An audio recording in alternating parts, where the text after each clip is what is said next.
Pastor, según Romanos 9:16, sí vale la pena luchar y perseverar, porque si Dios no tiene misericordia, ¿qué?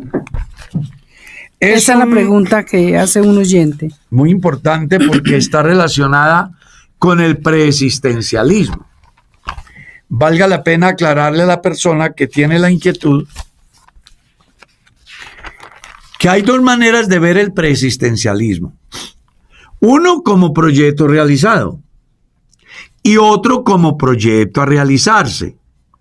Entonces, las personas que piensan y fundamentan su esperanza a partir del versículo que usted menciona, están matriculados en esa escuela del preexistencialismo proyecto realizado. Es decir, Dios desde la eternidad decidió quién se salva y quién se condena. Y lo hacen argumentando que si Dios tuvo misericordia de alguien desde la eternidad pasada y a cambio de otro que no tuvo misericordia, pues entonces no hay nada que hacer. Ya está todo definido. Pero ese es un pensamiento erróneo, porque desconoce entonces la obra de Jesús.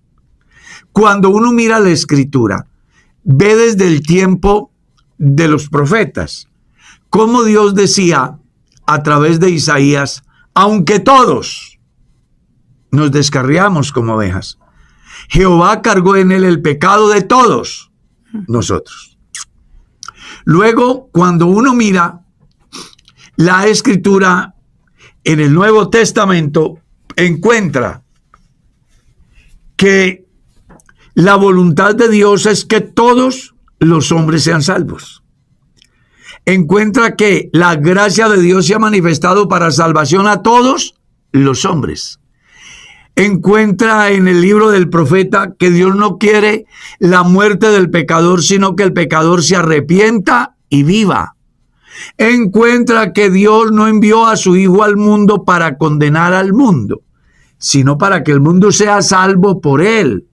Sí, pastor. Encuentra que Él es la propiciación por nuestros pecados, y no solamente por los nuestros, sino por los de todo el mundo. Sí. Entonces, después de un argumento tan lógico en la Biblia, ¿cómo pensar de que Dios tiene unos para condenación y otros para salvación? Dios no. Es el hombre que al escuchar la oferta divina hace que el proyecto salvífico basado en la misericordia de Dios se haga real en la vida del hombre, o el rechazo haga que el hombre no alcance la misericordia de Dios. O sea que entonces lo único que uno tiene que hacer es pedirle a Dios misericordia, porque claramente lo dice, pues Moisés dice: tendré misericordia del que yo tenga misericordia, y me compadeceré del que yo me compadezca. Así que no depende del que quiere ni del que corre, sino de Dios que tiene misericordia. Si usted mira bien el pasaje, está hablando de la elección soberana de Dios, estableciendo la diferencia entre lo que es la iglesia salva por gracia, Israel por elección. Son dos pueblos diferentes. Israel es salvo por elección, o son hijos de Dios por elección.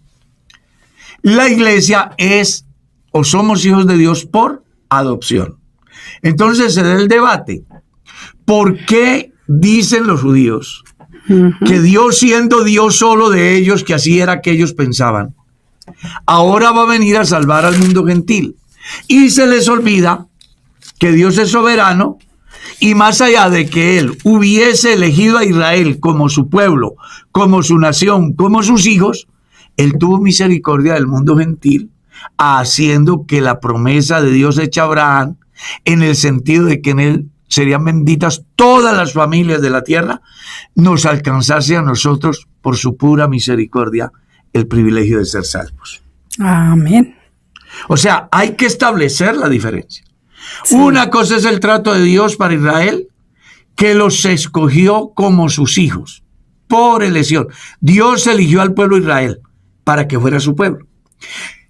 Y ellos se adueñan de Dios y piensan que Dios es solamente de ellos. Pastor, pero me surge una pregunta. Dios eligió al pueblo de Israel para que fuera su pueblo, o sea que Israel son el pueblo de Dios. Es el único pueblo de Dios. Entonces ellos son salvos porque Dios los eligió. No, es que el pueblo de Israel fue escogido con una finalidad, y era mostrarle a las naciones que estaban en derredor que el Dios de Israel era el Dios único y además diferente de los dioses que tenían los paganos. De tal forma que hasta les dio un país y les dio una ley para que se regularan y tuviesen la protección de Dios. La diferencia que hay entre el pueblo de Israel en relación a la elección y a la iglesia en la adopción es que ellos fueron llamados para un proyecto terrenal. ¿Cuál era? Tierra que fluye leche y miel. Al cristianismo, Dios lo ha adoptado como hijo, no para poseer una tierra que fluye leche y miel, sino el cielo mismo. Y como ellos eran los que pensaban que Dios les pertenecía a ellos y que nadie más tenía derecho, entonces Pablo les hace ver que Dios no ha hecho diferencia entre judío y gentil, que es la discusión que se da en el libro de Hechos capítulo 15, en el primer concilio en Jerusalén, donde los apóstoles que habían llegado con el evangelio a los gentiles fueron y le contaron a los judíos que Dios no había hecho ninguna diferencia entre judíos y gentiles, dándoles el Espíritu Santo lo mismo que a ellos. Y eso genera la reacción a la cual Pablo responde diciendo: pues si Dios dice que tiene misericordia del que tiene misericordia, ustedes son salvos por elección en el campo del proyecto de Dios en la tierra para el pueblo, pero Él tiene misericordia de un pueblo que no era pueblo para hacerlo no como pueblo de Dios, sino como la iglesia, que será la futura esposa del Cordero. Y que luego Pablo en la carta a los Gálatas da una enseñanza muy importante, haciendo saber que la persona de Jesús en el escenario humano tenía una finalidad, y era derribar la barrera que nos separaba de los judíos por medio de la muerte de Cristo, a fin de que judíos y gentiles alcanzasen en Cristo Jesús el beneficio salvífico hecho en Cristo en la cruz del Calvario. Por eso es que Pablo en la misma carta a los Romanos, en el capítulo 1, él les dice: yo no me avergüenzo del evangelio porque es el poder de Dios para salvación. Y les dice al judío primeramente y también a los gentiles, cosa que ellos no estaban de acuerdo. ¿Ya? Pero entonces el escritor consagrado les aclara que más allá que ellos sean pueblo de Dios, Dios tiene misericordia del que tiene misericordia. Y aquí no se trata del que diga yo soy, sino del que Dios diga este es. Y para que eso se dé, hay de por medio una decisión que el pecador debe de tomar. Pastor, en lo que usted acaba de decir, entonces la promesa para Israel es terrenal. En el momento que o sea, Dios... que los israelitas tienen que convertirse, arrepentirse, claro convertir. Que sí. Los 144,000 evangelistas del No es que van a ser salvos porque Dios ya los eligió. No. Nadie podrá ser salvo sin Jesús. Él fue claro y les dijo: ustedes son de abajo, yo soy de arriba. Y si ustedes no creen que yo soy, en vuestros pecados moriréis. La enseñanza que aparece en Apocalipsis capítulo 5, donde se ve el Cordero inmolado y que está en pie, que es una profecía enfocada al periodo de la semana 70 de Daniel, muestra con claridad que el sacrificio de Jesús estará vigente en la semana 70 para el pueblo de Israel. Ningún israelita podrá ser salvo sin Jesucristo.